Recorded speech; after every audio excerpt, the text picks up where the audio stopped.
ज्योतिष की दुनिया में आपका स्वागत है। यदि आप ज्योतिष सीखना चाहते हैं तो मेरे इस चैनल को सब्सक्राइब कीजिए, और यदि आप चाहते हैं कि वीडियो अपलोड होते ही आपको सूचना मिल जाए तो अलार्म बटन को ऑन करें, और यदि आपको वीडियो पसंद आए तो लाइक और शेयर करना न भूलें। नमस्कार, मैं आलोक तिवारी आपका अपने इस चैनल पर स्वागत करता हूं और आशा करता हूं कि आप लोग मेरे चैनल के माध्यम से ज्योतिष सीख भी रहे होंगे। ज्योतिष सीखने की इस श्रृंखला को आगे बढ़ाते हुए आज हम पुनः आपके सामने एक नया वीडियो लेकर के प्रस्तुत हुए हैं। तो आइए सबसे पहले हम यह जानते हैं कि आज के वीडियो में चर्चा का विषय क्या है, आज हम किस विषय पर बात करने वाले हैं। प्रस्तुत है आज के वीडियो में चर्चा का विषय शापित अथवा श्रापित योग अथवा दोष। जी हां, आज हम इसी के बारे में विस्तृत जानकारी प्राप्त करेंगे। इसकी प्रारंभिक और बेसिक जानकारी पिछले वीडियो पर आपके सामने प्रस्तुत की जा चुकी है। आज की इस वीडियो के माध्यम से हम एक लग्न कुंडली में शापित अथवा श्रापित दोष के बारे में जानकारी प्रस्तुत करने जा रहे हैं कि किसी लग्न कुंडली में शापित दोष कैसे बनेगा और कैसे भंग हो जाएगा। लेकिन इस वीडियो में आगे बढ़ने से पहले आपको एक सूचना देना चाहते हैं कि हमारा एक चैनल और भी है जिसका नाम है हिंदू तीर्थ स्थल। उस चैनल पर हिंदू, जैन, बौद्ध एवं सिख समुदाय के संपूर्ण तीर्थ स्थलों की जानकारी प्रस्तुत की जा रही है। यदि आप उन तीर्थ स्थलों की जानकारी निरंतर प्राप्त करना चाहते हैं तो उस चैनल को भी सब्सक्राइब कर लीजिए। उस चैनल का लिंक इस वीडियो के डिस्क्रिप्शन बॉक्स पर उपलब्ध है। आइए इस वीडियो को अब प्रारंभ करते हैं।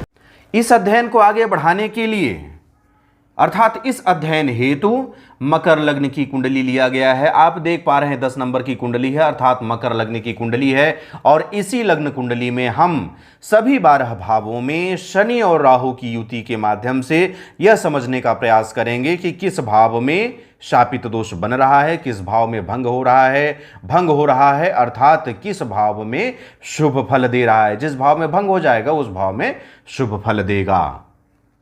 मकर लग्न कुंडली के माध्यम से विभिन्न भावों में शनि और राहु की युति का अध्ययन करते हैं और समझते हैं कि किन परिस्थितियों में शापित दोष बनता है तथा किन परिस्थितियों में यह दोष भंग हो जाता है। ग्रहों के उच्च नीच राशि। आप यदि ज्योतिष का अध्ययन कर रहे हैं तो ग्रहों की उच्चता नीचता के बारे में भी जानकारी प्राप्त होगी। यहां पर हम शनि और राहु के द्वारा बनने वाले शापित दोष का अध्ययन करने जा रहे हैं। इसलिए यहां पर शनि और राहु की उच्च नीच स्थिति को देख लेते हैं कि वे किस राशि में उच्च होते हैं, किस राशि में नीच होते हैं। उसके बाद आगे बढ़ चलते हैं, क्योंकि बाकी पूरे का अध्ययन पिछले वीडियो में बताए जा चुके हैं। उन्हें देख करके आप उच्चता नीचता की संपूर्ण जानकारी प्राप्त कर सकते हैं। शनि तुला राशि में बैठने पर उच्च राशिस्थ होते हैं और मेष राशि में बैठने पर नीच राशिस्थ हो जाते हैं। राहु वृष एवं मिथुन राशि में बैठने से उच्च राशिस्थ होते हैं तथा वृश्चिक एवं धनु राशि में बैठने से नीच राशिस्थ होते हैं। मकर लग्न कुंडली में शनि लग्नेश होने के कारण योग कारक हैं। मकर लग्न की कुंडली है, मकर लग्न के स्वामी हैं शनिदेव, और शनिदेव जब मकर लग्न के स्वामी हैं तो लग्नेश हो गए, और लग्नेश होने के कारण शुभ फलदायक हैं, योग कारक हैं। राहु अपनी उपस्थिति के अनुरूप परिणाम देते हैं। शनि तो लग्नेश हो गए, शुभ फलदायक होंगे, राहु अपनी उपस्थिति के अनुरूप परिणाम देते हैं। मित्र भाव या उच्च राशिस्थ हों तो योग कारक, और यदि शत्रु भाव या नीच राशिस्थ हों तो मारक होंगे। यदि राहु उच्च राशि के साथ बैठे हैं अथवा मित्र भाव में बैठे हैं तो योग कारक की श्रेणी में आ जाएंगे, और यदि शत्रु भाव में बैठे हैं अथवा नीच राशिस्थ होकर के बैठे हैं तो मारक की भूमिका में हो जाएंगे। और 6वें, 8वें, 12वें भाव में तो सदाबहार मारक रहते ही रहते हैं। प्रथम भाव, मकर लग्न कुंडली के प्रथम भाव में शापित दोष का अध्ययन करते हैं। शनि मकर लग्न कुंडली के लग्नेश होने के कारण योग कारक हैं। शनिदेव मकर लग्न कुंडली के लग्नेश हैं, इसलिए योग कारक हैं और शुभ फलदायक हैं। साथ ही शनि के केंद्र में स्वराशिस्थ होने के कारण यदि लग्न भाव में बैठे हुए हैं तो केंद्र का भाव हुआ, और शनि जब केंद्र राशि में स्वराशिस्थ होकर के बैठे होते हैं तो शश नामक पंच महापुरुष राजयोग बन जाता है, जो कि अत्यंत शुभ फलदायक होता है।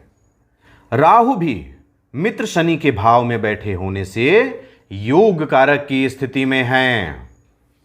अतः इस कुंडली के लग्न अर्थात प्रथम भाव में शनि राहु की युति होने पर भी शापित दोष भंग हो जाता है और यह युति जातक के लिए शुभ फलदायी हो जाती है। मकर लग्न की कुंडली के लग्न भाव पर शनि और राहु की युति हो तो यह स्थिति शापित दोष नहीं बनाएगा, शापित दोष भंग हो जाएगा और यहां पर शनि और राहु एक साथ बैठ करके जातक को अत्यंत शुभ फल देंगे।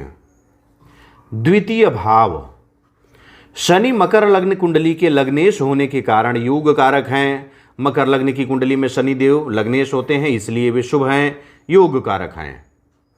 साथ ही शनि द्वितीय भाव में स्वराशिस्थ हैं। द्वितीय भाव 11 नंबर अर्थात कुंभ भी शनि की ही राशि है, तो यहां पर शनिदेव स्वराशिस्थ हो गए। राहु भी मित्र शनि के भाव में बैठे होने से योग कारक हैं।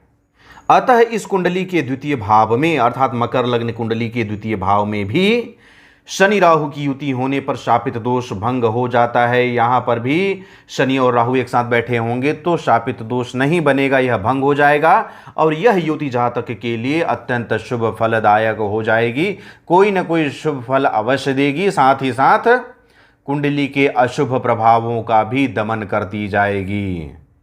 तृतीय भाव, मकर लग्न कुंडली में तृतीय भाव मीन राशि का भाव है अर्थात बृहस्पति तृतीयेश हैं। मकर लग्न की कुंडली देखिए, तृतीय भाव को देखिए, 12 नंबर अर्थात मीन राशि और मीन राशि के स्वामी होते हैं बृहस्पति, अर्थात तृतीय भाव के स्वामी बृहस्पति हो गए।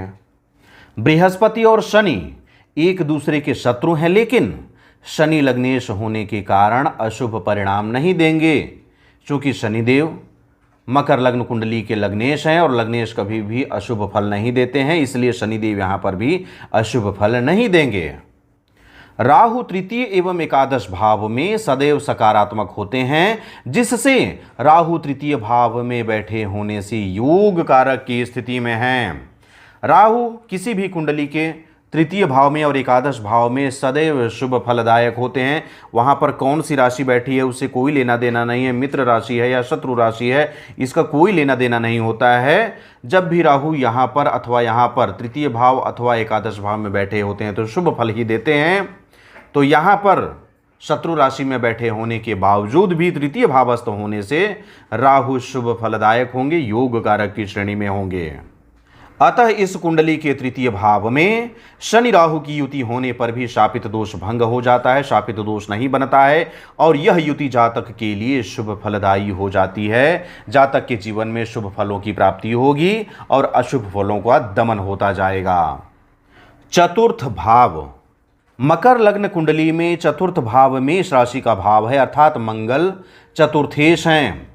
मकर लग्न की कुंडली के चतुर्थ भाव में 1 नंबर लिखा हुआ है अर्थात मेष राशि और मेष राशि के स्वामी मंगल देव होते हैं, इसलिए चतुर्थेश अर्थात चतुर्थ भाव के स्वामी मंगल देव हो गए। शनि मेष राशि में नीच राशिस्थ होते हैं। शनिदेव इस कुंडली के लग्नेश हैं, लेकिन चतुर्थ भाव में बैठने से मेष राशिस्थ होने से नीच राशिस्थ हो जाते हैं। लेकिन मेष राशि में पूरी तरह से नीच राशिस्थ नहीं होते हैं, जब वे 20 अंश के दायरे में होते हैं तभी नीच राशिस्थ होते हैं। 20 अंश से ऊपर चले गए तो वे नीचता के दायरे से बाहर हो जाते हैं, सिर्फ शत्रु राशिस्थ होते हैं। यदि शनिदेव यहां पर 20 अंश से बाहर चले गए तो शनि के माध्यम से नीच भंग राजयोग भी बनेगा। यदि नीचता के दायरे में है तब तो वे नीच राशिस्थ रहेंगे। राहु मंगल के शत्रु होने के कारण इस भाव में मारक की भूमिका में होंगे।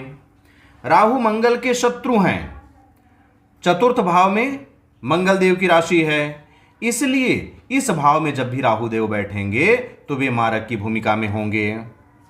अतः इस कुंडली के चतुर्थ भाव में शनि राहु की युति होने पर प्रबल शापित दोष बनता है। चलिए, शनिदेव तो लग्नेश हैं, अशुभ नहीं करेंगे। यदि नीचता के दायरे से बाहर हो गए तो नीच भंग राजयोग भी बना लेंगे, लेकिन शनिदेव के साथ बैठे हुए राहुदेव यहां पर मारक की भूमिका में हैं। इन दो में से कोई भी एक मारक की भूमिका में आ जाए तो वे शापित दोष बनाएंगे। यही कारण है कि राहु के मारक होने की वजह से ही चतुर्थ भाव में अर्थात मकर लग्न के चतुर्थ भाव में शापित दोष बनेगा। पंचम भाव, मकर लग्न कुंडली में पंचम भाव वृष राशि का भाव है अर्थात शुक्रदेव पंचमेश हैं। पंचम भाव में 2 नंबर अर्थात वृष राशि और वृष राशि के स्वामी होते हैं शुक्रदेव, इसलिए मकर लग्न कुंडली के पंचम भाव के स्वामी अर्थात पंचमेश शुक्रदेव हैं। चूंकि पंचम भाव त्रिकोण भाव है, साथ ही शुक्र शनि एवं राहु आपस में मित्र हैं। पंचम भाव त्रिकोण का भी भाव है और यहाँ पर शुक्र की राशि है, और यहाँ पर यदि शनि और राहु बैठते हैं तो दोनों मित्र भाव में ही बैठेंगे। साथ ही साथ जब यहाँ पर अर्थात वृष राशि पर राहु बैठते हैं तो 15 अंश तक वे उच्च होते हैं, 15 अंश के बाद वे मित्र राशिस्थ होते हैं। सारी बातें अपने फेवर में हैं, सारी बातें शुभ फलदायक हैं। अतः इस कुंडली के पंचम भाव में शनि राहु की युति मित्र भाव पर होने के कारण शापित दोष भंग हो जाता है और यह युति जातक के लिए शुभ फलदायी हो जाती है। जब भी मकर लग्न की कुंडली के पंचम भाव पर शनि और राहु की युति बने तो उसे शापित दोष नहीं बोलना है, क्योंकि यह शापित दोष भंग हो चुका है और यहां पर शनि राहु की युति शुभ फलदायक हो जाएगी। षष्ठम भाव त्रिक भाव है। इस भाव में बैठे कोई भी ग्रह अपना शुभ प्रभाव नहीं दे पाते हैं। षष्ठम भाव त्रिक भाव है। इस भाव पर जो भी ग्रह बैठते हैं वे कभी भी शुभ फलदायक नहीं होते हैं। लग्नेश भी जब त्रिक भाव में बैठते हैं तो बलहीन हो जाते हैं। यदि कुंडली के लग्नेश त्रिक भाव में बैठ जाते हैं तो लग्नेश दोष भी बन जाता है, वे बलहीन हो जाते हैं। अतः इस कुंडली के षष्ठम भाव में शनि राहु की युति होने पर प्रबल शापित दोष बनता है। शनि और राहु जब यहां पर बैठेंगे तो प्रबल शापित दोष बनेगा। अब आप बोलेंगे कि यहां पर बुध की राशि है तो शनि और राहु दोनों मित्र राशिस्थ हो गए। साथ ही यह मिथुन राशि है, यहां पर 15 अंश तक राहु देव उच्च के हो जाएंगे, तो कैसे शापित दोष बन जाएगा भैया? त्रिक भाव है। 6वें, 8वें और 12वें भाव में कोई समझौता नहीं। यहां पर यदि शनि और राहु एक साथ बैठ जाते हैं तो शापित दोष निश्चित रूप से बनेगा ही बनेगा। सप्तम भाव, मकर लग्न कुंडली में सप्तम भाव कर्क राशि का भाव है। सप्तम भाव में 4 नंबर लिखा हुआ है अर्थात कर्क राशि का भाव है, अर्थात चंद्रदेव सप्तमेश हैं। कर्क राशि के स्वामी होते हैं चंद्रदेव, अर्थात सप्तम भाव के स्वामी चंद्रदेव हुए, इसलिए सप्तमेश चंद्रदेव कहे जाएंगे। चंद्र और शनि एक दूसरे के शत्रु हैं, लेकिन शनि लग्नेश होने के कारण अशुभ परिणाम नहीं देंगे। चंद्र और शनि एक साथ बैठ जाते हैं तो विष दोष भी बना देते हैं, लेकिन चिंता न कीजिए, यहाँ पर लग्नेश होने के कारण जब शनि यहाँ पर भी बैठेंगे तो अशुभ फलदायक नहीं होंगे। शत्रु राशिस्थ होने का कोई भी दोष उन्हें नहीं लगेगा। राहु चंद्र के शत्रु होने के कारण इस भाव में मारक की भूमिका में होंगे। राहु जब यहां पर बैठेंगे तो चंद्र के भाव में अर्थात कर्क राशि के साथ बैठेंगे। राहु और चंद्र की शत्रुता है, इसलिए यहां पर जब भी राहुदेव बैठेंगे तो मारक की भूमिका में आ जाएंगे। अतः इस कुंडली के सप्तम भाव में शनि राहु की युति होने पर सप्तम भाव में अर्थात कर्क के भाव में शनि राहु की युति होने पर राहु के मारक होने के कारण प्रबल शापित दोष बनता है। जब यहाँ पर शनि और राहु बैठेंगे तो शनि तो लग्नेश हुए, उन्हें कोई फर्क नहीं पड़ेगा। शत्रु राशिस्थ होने के बाद भी लग्नेश को किसी भी प्रकार का दोष नहीं लगेगा, लेकिन यहाँ पर राहु मारक हो जाएंगे, जिसके कारण यहाँ पर मकर लग्न की कुंडली में सप्तम भाव पर राहु और शनि की युति होने पर प्रबल शापित दोष बनेगा, इसे कोई नहीं टाल सकता है। अष्टम भाव त्रिक भाव है। इस भाव में बैठे कोई भी ग्रह अपना शुभ प्रभाव नहीं दे पाते हैं। अष्टम भाव की बात करें तो यह त्रिक भाव है, खराब भाव है, अशुभ भाव है। इस घर में, इस भाव में जो भी ग्रह बैठेंगे अपना शुभ प्रभाव कभी भी नहीं दिखा पाएंगे। लग्नेश भी जब त्रिक भाव में बैठते हैं तो बलहीन हो जाते हैं। लग्नेश जब भी त्रिक भाव में बैठ जाते हैं, 6वें, 8वें, 12वें भाव में बैठ जाते हैं तो उन्हें लग्नेश दोष भी लग जाता है, वे बलहीन हो जाते हैं। अतः इस कुंडली के अष्टम भाव में शनि राहु की युति होने पर प्रबल शापित दोष बनेगा, क्योंकि यह स्वतः ही खराब भाव है। इसलिए जब भी अष्टम भाव पर, और 6वें, 8वें, 12वें भाव की बात बता दें तो चाहे कोई सा भी लग्न कुंडली हो, छठवें, आठवें, 12वें भाव में यदि शनि और राहु की युति है तो शापित दोष बनेगा ही बनेगा, उसमें लग्न से कोई फर्क नहीं पड़ना है। नवम भाव, मकर लग्न कुंडली में नवम भाव कन्या राशि का भाव है, अर्थात बुध नवमेश हैं। मकर लग्न की कुंडली के नवम भाव में 6 नंबर अर्थात कन्या राशि का भाव, और कन्या राशि के स्वामी बुध होते हैं, इसलिए नवमेश बुध हुए। चूंकि नवम भाव त्रिकोण भाव एवं भाग्य स्थान होने के कारण लग्नेश शनि अच्छे परिणाम देंगे। जब भी शनिदेव यहाँ पर बैठेंगे, अर्थात मकर लग्न कुंडली में जब भी यहाँ पर बैठेंगे तो यह भाव त्रिकोण का भाव है, भाग्य का भाव है, शनिदेव लग्नेश हैं, और जब भी यहाँ पर बैठेंगे तो मित्र राशिस्थ भी होंगे। ऐसी स्थिति में अच्छे परिणाम ही देंगे। साथ ही शनि, राहु एवं बुध आपस में मित्र हैं, बुध का भाव है, शनि और राहु बैठ रहे हैं, तो तीनों आपस में परम मित्र हैं।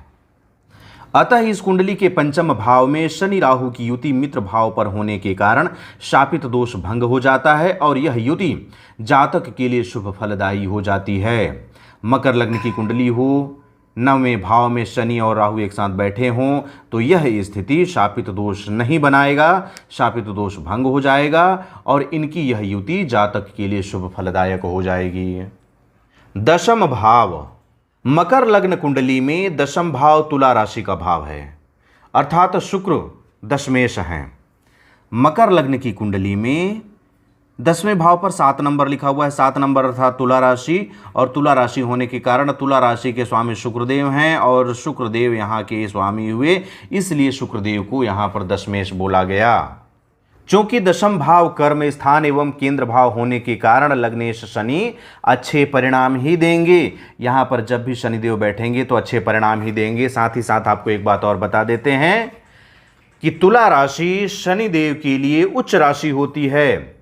तुला राशि में शनिदेव 20 अंश तक उच्च राशिस्थ होते हैं। यदि 20 अंश के दायरे के अंदर हैं तो यहाँ पर उच्च राशिस्थ हो जाएंगे, और केंद्र भाव में उच्च राशिस्थ होने के कारण शश नामक पंचमहापुरुष राजयोग भी बन जाएगा। यदि वे उच्चता के दायरे से बाहर भी हैं तो मित्र राशिस्थ हैं, साथ ही साथ लग्नेश भी हैं, यहाँ पर कभी भी अशुभ फल नहीं देंगे। साथ ही शुक्र, शनि एवं राहु आपस में मित्र हैं। शुक्र का भाव है, यहाँ पर शनि और राहु बैठ जाएं और तीनों आपस में बड़े अच्छे मित्र हैं। अतः इस कुंडली के दशम भाव में, अर्थात मकर लग्न की कुंडली के दशम भाव में शनि राहु की युति मित्र भाव पर होने के कारण शापित दोष भंग हो जाता है और यह युति जातक के लिए शुभ फलदायी हो जाती है। मकर लग्न की कुंडली के दशम भाव में जब भी शनिदेव और राहु एक साथ बैठे हों तो शापित दोष नहीं बनेगा, भंग हो जाएगा और यह स्थिति शुभ फलदायक होगी। एकादश भाव, मकर लग्न कुंडली में एकादश भाव वृश्चिक राशि का भाव है, अर्थात मंगल एकादशेष हुए।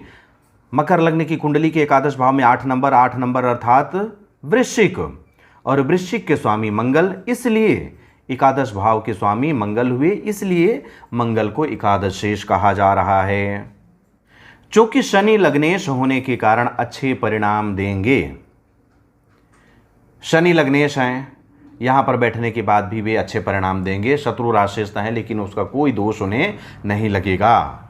राहु तृतीय एवं एकादश भाव में सदैव सकारात्मक होते हैं, जिससे राहु एकादश भाव में बैठे होने से योग कारक हुए। राहु जब भी तृतीय अथवा एकादश भाव में बैठते हैं तो शुभ फलदायक ही होते हैं, इसलिए जब भी यहाँ पर बैठेंगे तो योग कारक होंगे। अतः इस कुंडली के एकादश भाव में शनि राहु की युति होने पर भी शापित दोष भंग हो जाता है और यह युति जातक के लिए शुभ फलदायी हो जाती है। मकर लग्न की कुंडली हो, एकादश भाव में शनि राहु बैठे हों तो यह स्थिति शापित दोष न बन करके शुभ फलदायक हो जाता है। लेकिन यहाँ पर आपको एक बात और बता देना चाहते हैं कि मकर लग्न की कुंडली के एकादश भाव में शनि और राहु की युति को पूरी तरह से नहीं नकार सकते कि शापित दोष भंग हो जाएगा। क्यों? क्योंकि यहाँ पर वृश्चिक राशि है और वृश्चिक राशि में 15 अंश तक राहु नीच राशिस्थ होते हैं। यदि राहु यहाँ पर 15 अंश के अंदर के दायरे में हैं तो नीच राशिस्थ हो गए। ऐसी स्थिति में वे मारक की भूमिका में हो जाएंगे। एकादश भाव में बैठे तो जरूर हैं, एकादश भाव में सदैव सकारात्मक परिणाम देते हैं, लेकिन नीच राशिस्थ होने के बाद उनकी सकारात्मकता समाप्त हो जाएगी। ऐसी स्थिति में शापित दोष बनेगा। इसलिए यहां पर शनि राहु की युति को देखते हुए अच्छे से अध्ययन करने के बाद ही शापित दोष से संबंधित कोई फलादेश जारी कीजिएगा। द्वादश भाव त्रिक भाव है। इस भाव में बैठे कोई भी ग्रह अपना शुभ प्रभाव नहीं दे पाते हैं। द्वादश भाव में जब भी कोई भी ग्रह बैठते हैं तो वे शुभ होकर के भी शुभ फल नहीं दे पाते हैं। यदि लग्नेश वहां बैठ गए तो उन्हें भी लग्नेश दोष लग जाता है। लग्नेश भी जब त्रिक भाव में बैठते हैं तो बलहीन हो जाते हैं, क्योंकि उन्हें लग्नेश दोष लग जाता है। अतः इस कुंडली के द्वादश भाव में शनि राहु की युति होने पर प्रबल शापित दोष बनता है। जब भी मकर लग्न की कुंडली के द्वादश भाव में शनि और राहु की युति बनेगी तो यह प्रबल शापित दोष को दर्शाता है। और द्वादश भाव में ही नहीं, 6वें, 8वें, 12वें भाव में चाहे कोई सा भी लग्न कुंडली हो, यहाँ पर शनि और राहु एक साथ बैठ गए हैं तो शापित दोष बनेगा ही बनेगा, कोई टाल नहीं सकता है। विशेष शापित दोष से संबंधित कुछ विशेष बातों को आपको ध्यान में रखना होगा। यदि कुंडली में शनि राहु की युति हो तो घबराने की आवश्यकता नहीं है। शनि और राहु की युति हो गई तो आप घबराने लगे, परेशान होने लगे, ऐसी स्थिति उत्पन्न नहीं होती है। क्यों? क्योंकि सभी भावों में शनि राहु की युति से शापित दोष नहीं बनता है। अभी आप पहले भाव से लेकर के 12वें भाव तक मकर लग्न की कुंडली को आधार मान करके शापित दोष का अध्ययन किए। क्या सभी भाव में शापित दोष बना? नहीं बनाना, कुछ विशेष भावों में ही बना।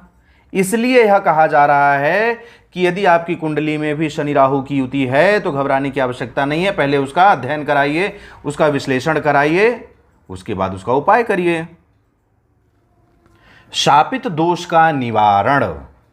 यदि आपकी कुंडली के किसी भी भाव में शनि और राहु की युति बन रही है तो वह शापित दोष की स्थिति होती है। और वह शापित दोष यदि भंग भी न हो रहा हो तो उसके निवारण का कोई न कोई उपाय करना होगा। दान। शनि राहु दोनों में से जो भी ग्रह मारक हों उनका दान करें। शनि और राहु की युति से ही शापित दोष बनता है। इनमें से कौन से ग्रह मारक हैं पहले वह देख लीजिए। जो भी ग्रह मारक होंगे उनको कुंडली से प्रभावहीन करना होगा। प्रभावहीन करने के लिए उनका दान कर दीजिए। किस ग्रह के लिए क्या दान किया जाता है उसकी जानकारी हमारे चैनल पर पहले से उपलब्ध है। बीज मंत्र। शनि राहु दोनों के बीज मंत्र का जाप करें। बीज मंत्र के लिए शुभ अशुभ योग कारक मारक देखने की आवश्यकता नहीं होती है। किसी ज्योतिषाचार्य से पूछने की भी आवश्यकता नहीं होती है। यदि शनि राहु की युति आपकी कुंडली पर बना है लेकिन आप यह नहीं समझ पा रहे हैं कि वह भंग हो रहा है अथवा नहीं, तो आप शनि और राहु दोनों के बीज मंत्र का जाप प्रारंभ कर दीजिए। रत्न। शनि योग कारक ग्रह के रूप में हों तो उनका रत्न धारण करें। शनिदेव को और प्रबल कर लें, लेकिन ध्यान रखें मारक हों तो धारण ना करें। विशेष। मारक ग्रह या त्रिक भावस्थ ग्रह का रत्न धारण ना करें। यदि शनिदेव कुंडली में मारक हों अथवा त्रिक भावस्थ हों तो ऐसी स्थिति में उनका रत्न धारण ना करें। अब यहाँ पर आपको लगा होगा कि दान के समय भी हम शनि राहु दोनों को लिए, बीज मंत्र के समय भी शनि राहु दोनों को लिए, लेकिन रत्न के समय सिर्फ शनि को क्यों लिए, राहु को क्यों छोड़ दिए? क्या राहु का रत्न धारण नहीं करना है? जी हाँ, बिल्कुल सही समझे। राहु और केतु का कभी भी रत्न धारण नहीं करना चाहिए। और क्यों धारण नहीं करना चाहिए, पूरे तथ्य के साथ हमारे चैनल पर उसकी जानकारी उपलब्ध कराई गई है। आप उस वीडियो को देखिए, आपको पूरी तरह से समझ में आ जाएगा कि रत्न के आगे हम राहु का नाम क्यों नहीं लिखे। इस तरह से इस वीडियो के माध्यम से आपके सामने शापित दोष, शापित योग, श्रापित दोष अथवा श्रापित योग के बारे में विस्तार पूर्वक समझाया गया। मैं आशा करता हूं कि यह जानकारी आपको पसंद आई होगी, आपके लिए लाभदायक होगी। यदि आपको यह जानकारी पसंद आई हो तो मुझे कमेंट बॉक्स में लिख करके अवश्य बताइएगा। साथ ही साथ इस वीडियो को सभी ज्योतिष प्रेमियों तक पहुंचाइए, जिससे कि उन्हें भी इसकी जानकारी प्राप्त हो सके। यदि उन्हें पहले से जानकारी है तो उनका रिवीजन हो जाए, जिन्हें नहीं जानकारी है उन्हें जानकारी प्राप्त हो सके। अब मुझे आगे दीजिए, मिलते हैं अगले किसी नए ज्योतिषी कक्षा के साथ। तब तक के लिए जय हिंद, जय भारत, बम बम भोलेनाथ की जय। जय गुरुदेव।